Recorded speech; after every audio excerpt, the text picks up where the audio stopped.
Welcome all students in my class. तो हम tenth class का जो ट्रिग्नोमेट्री का जो चैप्टर है उसको हम पढ़ रहे थे। प्रीवियस क्लास में हमने ट्रिग्नोमेट्री के अंदर जो हाइपोटेनस ट्रायंगल पे जो कुछ क्वेश्चंस थे उनको सॉल्व किया था, और अब आज हम नेक्स्ट क्लास के अंदर उससे आगे की चीज़ें सॉल्व करेंगे। तो अब हम आगे सॉल्यूशन करने जा रहे हैं। सबसे पहले ट्रिग्नोमेट्री टेबल, ठीक है। ट्रिग्नोमेट्री की टेबल आपके पास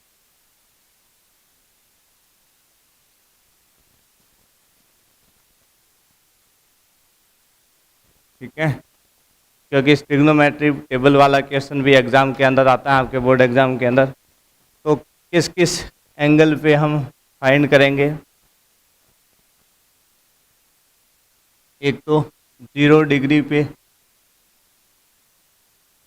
फिर 30 डिग्री पे वैल्यू फाइंड करेंगे, फिर 45 डिग्री पे वैल्यू फाइंड करेंगे, और फिर 60 डिग्री पे, और उसके बाद 90 डिग्री पे।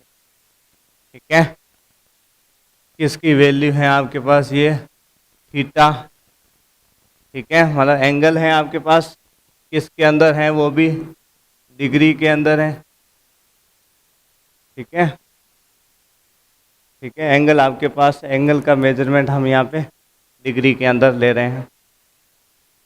फिर थीटा आपके पास कौन कौन से है? Sine theta, cos theta, tan theta, cot theta, cosec theta, sec theta. इन सब की वैल्यू हम क्या करेंगे? फाइंड करेंगे। ठीक है, तो सबसे पहले हम किसकी वैल्यू फाइंड कर लेते हैं? साइन थीटा की। सबसे पहले साइन थीटा की वैल्यू फाइंड कर लेते हैं। ठीक है, मतलब ट्रिग्नोमेट्री की टेबल आपको बनानी आनी चाहिए। ठीक है, इसको आपको रटने की ज़्यादा ज़रूरत नहीं है। वैसे क्वेश्चन सॉल्व करोगे उस अकॉर्डिंग आते। बाकी बोर्ड एग्जाम में आपके पास टाइम रहता है तो पहले से इस ट्रिग्नोमेट्री को टेबल को आपको पहले से बना के रख लेना, जैसे आपके क्वेश्चन सॉल्व करने में ज़्यादा टाइम नहीं लगे। ठीक है, बाकी कुछ क्वेश्चन और कुछ वैल्यू तो जो डेली फार्मूलों के अंदर यूज होगी तो वो तो वैसे ही याद हो जाएगी। तो साइन थीटा के अंदर तो टेबल बनाने के लिए सबसे पहले हम क्या कर लेते हैं? ये 0 डिग्री से स्टार्ट हो रहा है तो हम 0 से वैल्यू लिख देते हैं। भाई 0, 0 के बाद कौन आता है? 1, फिर 2, फिर 3 और फिर 4, ऐसे लिख दी वैल्यू।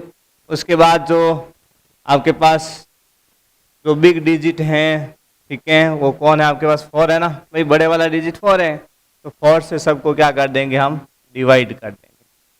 4 से सबको क्या कर देंगे? डिवाइड।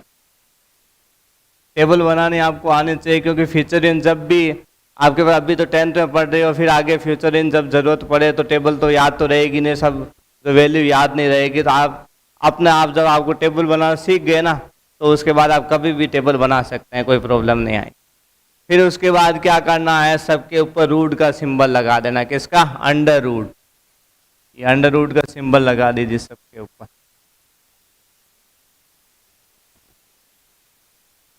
ठीक है, सबके ऊपर अंडर रूट का क्या लगा देना? आपको सिंबल। अब उसके बाद अपने पास जो वैल्यू आएगी वो वैल्यू किसकी आ जाएगी? यहाँ पे साइन थीटा की वैल्यू आ जाएगी। किसकी वैल्यू आएगी यहाँ पे? साइन थीटा की। इसको सॉल्व करेंगे तो साइन थीटा की वैल्यू आ जाएगी 0/4। 0/4 कितने होते हैं? 0। और 0 का रूट भी क्या होगा? 0 ही होगा। तो क्या आ गया? साइन 0 डिग्री की वैल्यू तो क्या आ गई? 0। अब 1 और 4 कैंसिल तो नहीं हो रहे हैं, तो 1 किसका स्क्वायर होता है? 1 का। और 4 किसका होता है? 2 का। तो क्या आ गया? 1/2। फिर उसके बाद 2 4 से डिवाइड हो रहा है, 2 की टेबल दोनों ही डिवाइड है, तो 2 की टेबल से 2 तो क्या होगा? 1 टाइम डिवाइड, और 4 कितने टाइम? 2 टाइम डिवाइड हो जाएगा। अब पीछे यहाँ क्या बच गया अपने पास? 1 बच गया। तो 1 किसका स्क्वायर होता है? 1 का। अपॉन में कौन बचा हुआ है? 2, और 2 किसी का स्क्वायर नहीं होता है, इसलिए इसके ऊपर क्या रहेगा? रूट का सिंबल रहेगा 2 के ऊपर। फिर 3 और 4 के कैंसिल नहीं हो रहे हैं, तो 3 किसका स्क्वायर होता है? किसी का नहीं होता है, तो 3 के ऊपर क्या रहेगा? रूट का सिंबल। 4 किसका स्क्वायर होता है? 2 का। इसकी जगह क्या आ जाएगा? 2। फिर 4 को 4 से डिवाइड करेंगे तो क्या आएगा, इसको डिवाइड करेंगे क्या आएगा, 1 आएगा। और 1 किसका स्क्वायर होता है, 1 का। तो ये तो आ गई आपके पास साइन थीटा की वैल्यू। किसकी वैल्यू आ गई, साइन थीटा की। ठीक है, अब साइन थीटा के बाद हम क्या करेंगे आगे, कॉस थीटा की वैल्यू फाइंड करेंगे। साइन थीटा के बाद किसकी वैल्यू फाइंड कर लेते हैं, कॉस थीटा। तो कॉस थीटा की वैल्यू में क्या करना है, भाई जो साइन की वैल्यू उसको रिवर्स लिख दो। भाई पहले कौन है आपके पास उस साइड में 1, तो क्या आ गया 1। फिर कौन है √3/2, तो क्या आ गया √3/2। फिर कौन है 1/√2, और फिर कौन है 1/2, और फिर कौन है 0। ठीक है, आपने उल्टा स्टार्ट कर दिया, लिख दिया, तो इससे आपके पास किसकी वैल्यू आ गई, कॉस थीटा की। फिर कॉस थीटा के बाद किसकी वैल्यू ले लेते हैं हम, टेन थीटा की वैल्यू ले लेते हैं कॉस थीटा के बाद। तो टेन थीटा का फॉर्मूला क्या पढ़ा था आपने, टेन थीटा का फॉर्मूला पढ़ा था, टेन थीटा इक्वल फॉर्मूला क्या था, sine theta upon cos theta. Tan theta का फॉर्मूला क्या था, टेन थीटा इक्वल क्या था, sine theta upon cos theta. तो साइन की जो वैल्यू ऊपर ही लिख रखी है और कॉस की वैल्यू नीचे ही लिख रखी है, तो डिवाइड कर दो। भाई 0 को 1 से डिवाइड करेंगे तो क्या आएगा 0। अब इसको इससे डिवाइड करेंगे तो 2 से 2 तो क्या हो गया कैंसिल। इधर ऊपर क्या बच गया 1, और इधर अपॉन में पीछे क्या बच गया √3। तो क्या आ गई वैल्यू 1/√3। इसको इससे डिवाइड करेंगे तो कितने टाइम डिवाइड होगा, 1 टाइम, सेम ही नंबर है, तो 1 टाइम डिवाइड होगा तो क्या आ गया 1। इसको डिवाइड करेंगे तो 2 से 2 तो क्या हो गया कैंसिल। ऊपर क्या बच रहा कहाँ है √3, और नीचे क्या है 1। √3 को 1 से डिवाइड करेंगे तो क्या आएगा √3 आएगा।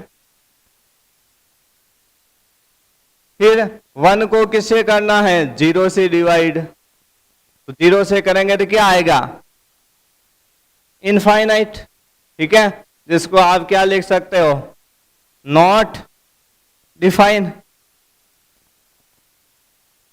इस वैल्यू को आप क्या कर सकते हो, डिफाइन नहीं कर सकते हो, ये वैल्यू क्या होगी आपकी इनफाइनाइट। भाई अपॉन के अंदर अगर 0 आ रहा है तो उसको डिफाइन नहीं किया जा सकता है। टेन थीटा के बाद आगे हम किसको ले लेते हैं, टेन थीटा के बाद कॉट थीटा। टेन का रिवर्स कौन होता है, कॉट होता है, तो क्या ले लिया हमने कॉट थीटा। तो कॉट थीटा के अंदर क्या हो जाएगी वैल्यू, रिवर्स शुरू कर दो, पहले क्या आ जाएगा आपके पास इनफाइनाइट, फिर कौन आ जाएगा √3, फिर कौन है 1, फिर क्या आ जाएगा 1/√3, और फिर कौन आ जाएगा 0। ये तो किसकी वैल्यू हो गई कॉट थीटा की, किसकी वैल्यू हो गई कॉट थीटा की वैल्यू हो गई। उसके बाद हम किसकी वैल्यू फाइंड करेंगे, कोसेक थीटा और सेक थीटा की किसकी वैल्यू फाइंड कर लेंगे। ठीक है ना, कोसेक थीटा और सेक थीटा की क्या कर देंगे हम वैल्यू फाइंड कर लेंगे। ठीक है ना,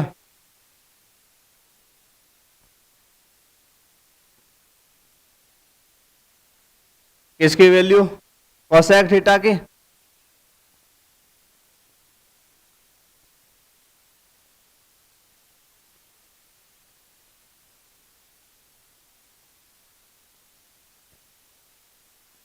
कोसेक थीटा। तो कोसेक थीटा का फॉर्मूला क्या था, भाई कोसेक थीटा का फॉर्मूला क्या था 1/sin थीटा। भाई कोसेक किसका रिवर्स होता है साइन का, तो इसका मतलब जो साइन की वैल्यू है उसको क्या कर दो उल्टी कर दो, 0 को उल्टा करोगे, 0 के अपॉन में कौन है, 0 के अपॉन में है कौन, ये 0 है, तो 0 के अपॉन में क्या है 1। भाई किसी के अपॉन में कुछ नहीं होता है, डिनोमिनेटर की वैल्यू कुछ भी नहीं होती है, तो क्या लिखते हैं हम 1। 1 क्यों लिखते हैं,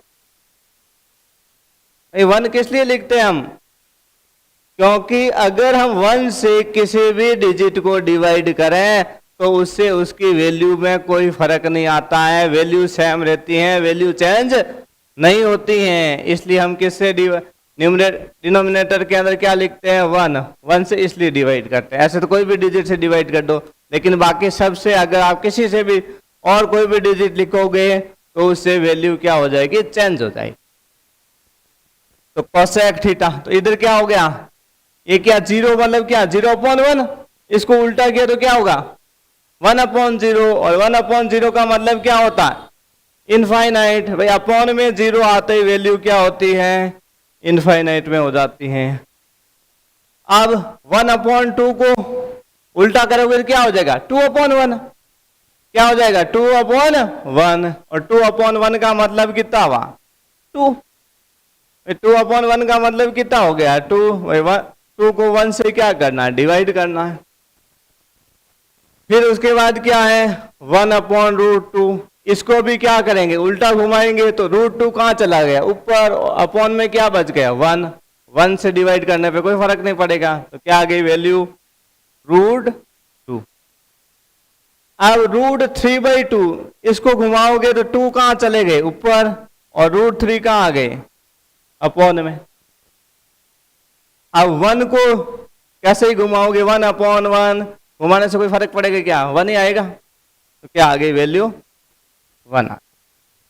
ठीक है, कोसेक थीटा के बाद तो इसकी वैल्यु हम लिखेंगे सेक थीटा की। तो रिवर्स लिखना शुरू कर दो, पहले क्या आ जाएगा 1, फिर क्या आ जाएगा 2/√3, फिर कौन आ जाएगा √2, फिर कौन आ जाएगा 2, और फिर कौन आ जाएगा इनफाइनाइट। ये आपके पास क्या हो गए ट्रिग्नोमेट्री टेबल हो गई, क्या हो गई ट्रिग्नोमेट्री टेबल हो गई है। फिर उसके बाद हम क्या करेंगे, इसके क्वेश्चन सॉल्व करेंगे। तो पहले तो आपको ये टेबल आपको आपके माइंड के अंदर आ जानी चाहिए, टेबल आपको बिना देखे टेबल बनानी आनी चाहिए। ठीक है, फिर हम क्वेश्चन सॉल्व करेंगे, उस समय वैल्यू आपके पास जितने ज्यादा क्वेश्चन सॉल्व करोगे तो वैल्यू ऑटोमेटिक आपको याद होती जाएगी। ठीक है, क्लियर। अब क्वेश्चन आगे स्टार्ट करें।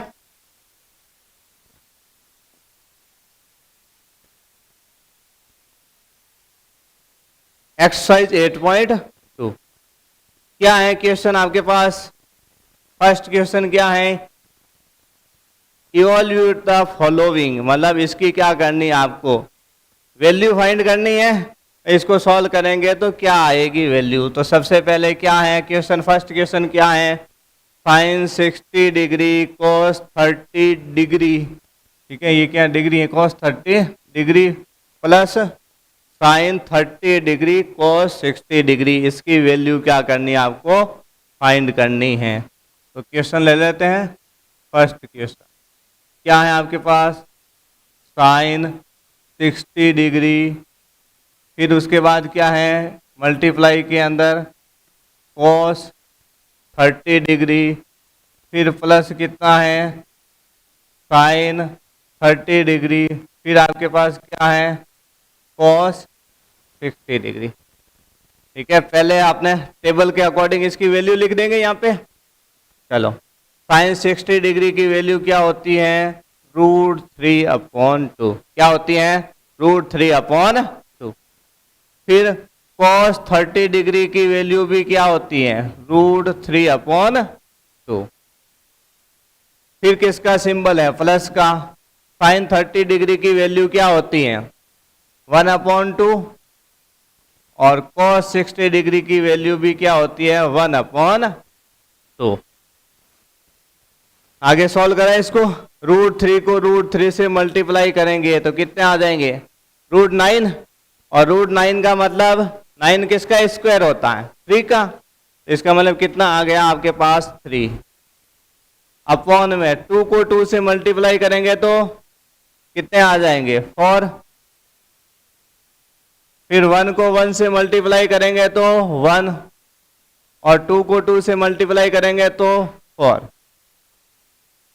अब क्या कर लेंगे एलसीएम ले लेंगे, एलसीएम क्या आ जाएगा 4 आ जाएगा। ठीक है, 4 को 4 से डिवाइड किया तो कितने 1 टाइम, और 1 को 3 से मल्टीप्लाई करेंगे तो 3, फिर क्या आ गया प्लस, 4 को 4 से डिवाइड किया तो 1, और 1 को 1 से मल्टीप्लाई करेंगे तो कितना आ गया 1। तो 3 + 1 है, तो 3 + 1 कितने हो गए, 3 + 1 कितने हो गए 4, और अपॉन में क्या है 4, मतलब 4 को 4 से क्या करोगे डिवाइड करोगे, तो डिवाइड करोगे तो वैल्यू आपके पास क्या आ जाएगी 1 आ जाएगी। ठीक है, तो इसकी वैल्यू आपके पास क्या आ गई 1। अब इसका क्या करते हैं, सेकंड क्वेश्चन सॉल्व करते हैं। तो सेकंड क्वेश्चन आपके पास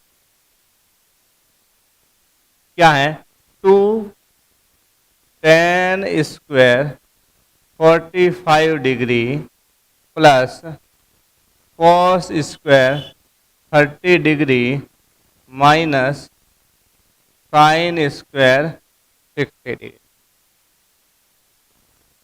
पहले 2 और tan 45 डिग्री की वैल्यू कितनी होती है 1, तो क्या आ जाएगा 1 का स्क्वायर, स्क्वायर है तो क्या हो गया उसका स्क्वायर कर दिया, प्लस cos 30 डिग्री की वैल्यू क्या होती है √3/2, और स्क्वायर है तो क्या आ गया स्क्वायर, फिर माइनस sin 60 डिग्री की वैल्यू क्या होती है √3/2, और स्क्वायर है तो क्या आ गया स्क्वायर आ गया।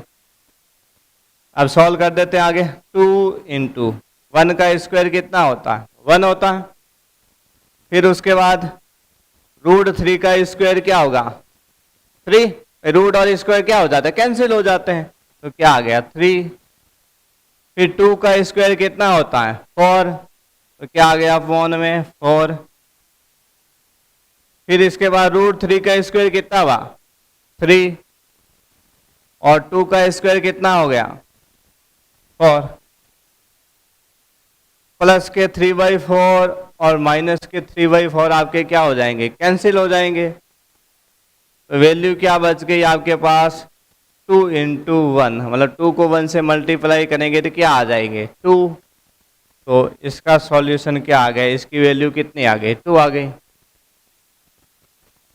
ठीक है, फिर आगे हम नेक्स्ट क्वेश्चन सॉल्व करें। इसके अंदर भी क्या करनी है आपको वैल्यू फाइंड करनी है। क्या है क्वेश्चन के अंदर, cos 45 degree upon sec 30 degree plus cosec 30 degree.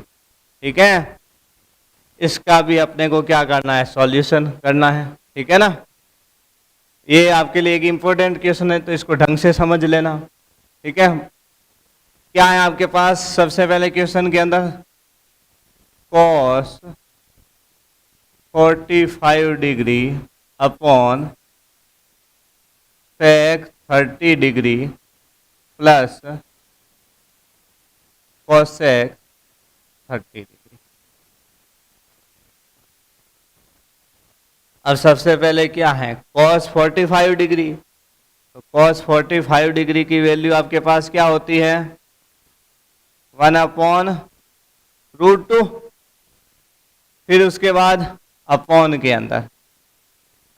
अंदर आपके पास कितना है sec 30 डिग्री, और sec 30 डिग्री की वैल्यूशन क्या होती है आपके पास 2/√3, फिर क्या है cosec 30 डिग्री, तो cosec 30 डिग्री की वैल्यू कितनी होती है 2, cosec 30 डिग्री की वैल्यू कितनी होती है 2, फिर अपॉन में क्या लिख दिया हमने इसके 1।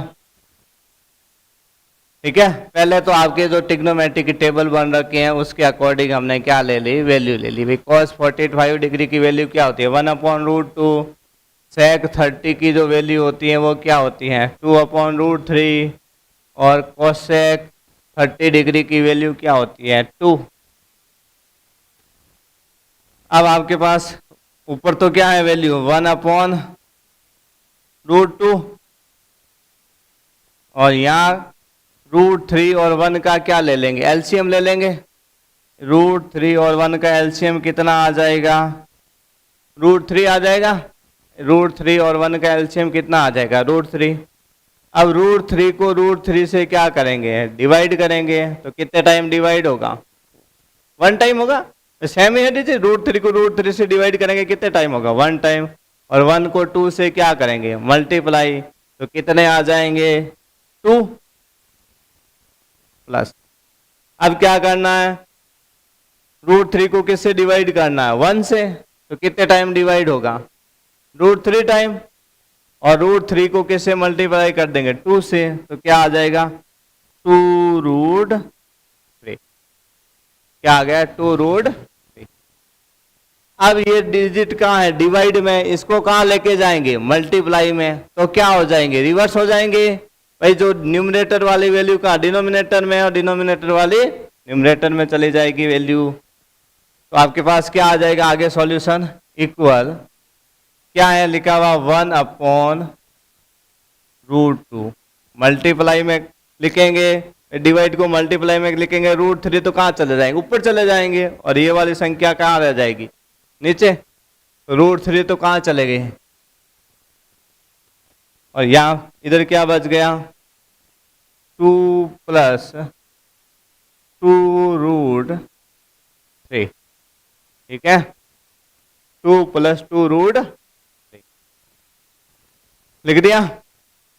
अब क्या करें मल्टीप्लाई कर दें, 1 को √3 से मल्टीप्लाई करेंगे तो क्या आएगी √3 अपॉन में, इन दोनों के अंदर कॉमन कौन आ रहा है, ये यहां तो आपके पास कौन है, एक तो √2 ही है, फिर मल्टीप्लाई में भाई इनमें कॉमन कौन आ रहा है 2 कॉमन आ रहा है, 2 दोनों के अंदर है, तो 2 हमने क्या ले लिया कॉमन ले लिया बाहर, तो पीछे इसके अंदर क्या बच जाएगा 2 कॉमन ले लिया, तो यहाँ क्या बच जाएगा 1, और यहाँ को क्या बच जाएगा √3, तो क्या आ गया 1 + √3। अब आपके पास डिनोमिनेटर के अंदर जो वैल्यू है वो क्या है इरेशनल, भाई 2 तो रेशनल है तो कोई फर्क नहीं पड़ता, बाकी वाली वैल्यू सब क्या है इरेशनल है, तो इरेशनल को क्या करना पड़ेगा हमारे को रेशनल में चेंज करना पड़ेगा। न्यूमरेटर के अंदर इरेशनल वैल्यू है वो हमारे लिए कोई प्रॉब्लम नहीं करेगी, लेकिन डिनोमिनेटर के अंदर अगर इरेशनल वैल्यू है तो पहले उसको रेशनल में चेंज करना पड़ेगा, और रेशनल में चेंज करने का मतलब क्या करना रेशनलाइज, ठीक है ना, 9th क्लास में रेशनलाइज किया है, तो आपको क्या करना पड़ेगा रेशनलाइज करना पड़ेगा, तो रेशनलाइज कर दो इसको, ठीक है।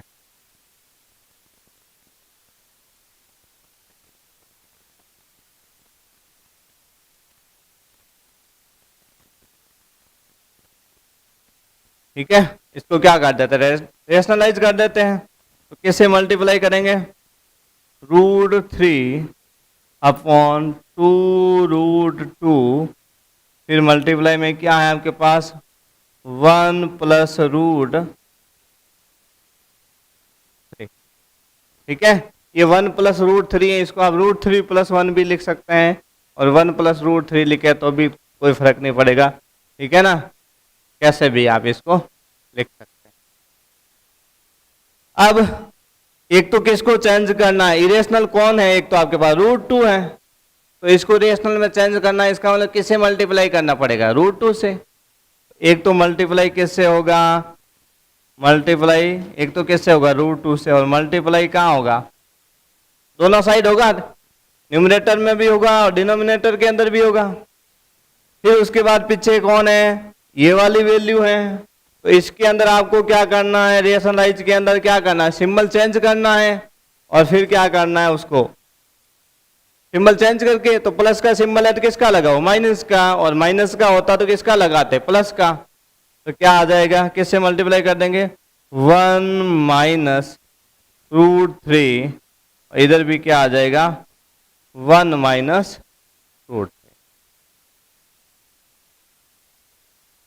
और जब भी रेशनलाइज करते हैं कौन सा फॉर्मूला यूज होता है, यहाँ a + b × a - b बनता है हमेशा, इसका मतलब a + b × a - b का फॉर्मूला यूज होगा, तो क्या होता है फॉर्मूला आपके पास a + b × a - b equal a² - b², क्या होता है a² - b²। फिर देखो √3 को √2 से क्या करना है मल्टीप्लाई, तो कितने आ जाएंगे √6, फिर और आपके पास क्या है 1 माइनस √3, मल्टीप्लाई में कौन है आगे 1 माइनस। अब यहाँ कौन है आपके पास 2, तो 2 लिख दिया। फिर मल्टीप्लाई में √2 और √2 को मल्टीप्लाई करेंगे तो कितने आएंगे √4, मतलब कितना 2, तो क्या आ गया और आपके पास 2। और इसके अंदर क्या होगा आपके पास a plus B into A minus B का क्या होगा फॉर्मूला यूज होगा, क्या होता है a square minus B square. तो a कौन है 1, तो किसका स्क्वायर आपके पास 1 का स्क्वायर, माइनस b कौन है आपके पास √3, तो फिर किसका स्क्वायर होगा √3 का स्क्वायर। ये फॉर्मूला यूज कर लिया। क्या है ऊपर आपके पास आंसर √6, फिर मल्टीप्लाई में क्या है 1 माइनस √3 अपॉन में 2 को 2 से मल्टीप्लाई करेंगे कितने आ जाएंगे 4, फिर 1 का स्क्वायर कितना होता है 1, रूट और स्क्वायर क्या हो जाते हैं कैंसिल, तो क्या बच गया पीछे 3, तो क्या आ गई वैल्यू √6 अपॉन 1 माइनस √3। अब यहाँ पे 4 है, इधर कौन है 1 माइनस 3, तो 1 माइनस 3 कितने होंगे माइनस के 2, और माइनस 2 को 4 से मल्टीप्लाई करेंगे तो क्या आ जाएगी वैल्यू माइनस के 8, तो क्या आ गई वैल्यू आपके पास -8। अब वैल्यू यहाँ माइनस में है, यहाँ तक आंसर लिखो तो भी ठीक है, कोई प्रॉब्लम नहीं है। अगर इसको वैल्यू को आप किस में चेंज करना चाहते हो प्लस में, तो क्या कर दो इस माइनस को क्या कर दो मल्टीप्लाई कर दो, ठीक है, माइनस को क्या कर दो मल्टीप्लाई कर दो। माइनस को मल्टीप्लाई यहाँ करने से यहाँ अगर माइनस को लेके आओगे तो ये वाले क्या हो जाएंगे, इसके सिंबल क्या हो जाएंगे चेंज हो जाएंगे। यहाँ आप माइनस से मल्टीप्लाई कर दो, इधर भी कर दो और इधर भी कर दो, अपॉन में भी कर दो, डिवाइड के अंदर भी माइनस से मल्टीप्लाई कर दो, कोई फर्क नहीं पड़ेगा। क्या आ जाएगी वैल्यू √6, यहाँ माइनस से मल्टीप्लाई होगा तो क्या हो जाएगी इनके सिंबल चेंज हो जाएंगे। +1 है वो तो किसका हो जाएगा माइनस का, और माइनस √3 है वो किसका हो जाएगा +√3, तो क्या आ जाएगा -√3, तो क्या हो गया +√3, और प्लस वाला 1 क्या हुआ -1, अपॉन में क्या हुआ माइनस इंटू माइनस क्या हो गया प्लस, प्लस का कितना आ गया 8। ये आपका क्या हो गया सॉल्यूशन हो गया, ठीक है ना। तो ये सॉल्यूशन अगर आप यहाँ पे जब ये क्वेश्चन सॉल्व कर रहे थे ना, तो यहाँ पे आपने 1 + √3 लिया, अगर इसकी जगह आप क्या लेके चलते √3 + 1 लेके चलते, तो फिर आपको यहाँ से माइनस से मल्टीप्लाई करने की जरूरत ही नहीं पड़ती, वो ऑटोमेटिकली क्या हो जाता इसी रूप में आ जाता आपका आंसर, ठीक है। आगे बात समझ में क्लियर, कितना इतने ही क्वेश्चन सॉल्व करें या और करें आज, इतने बहुत है, ठीक है।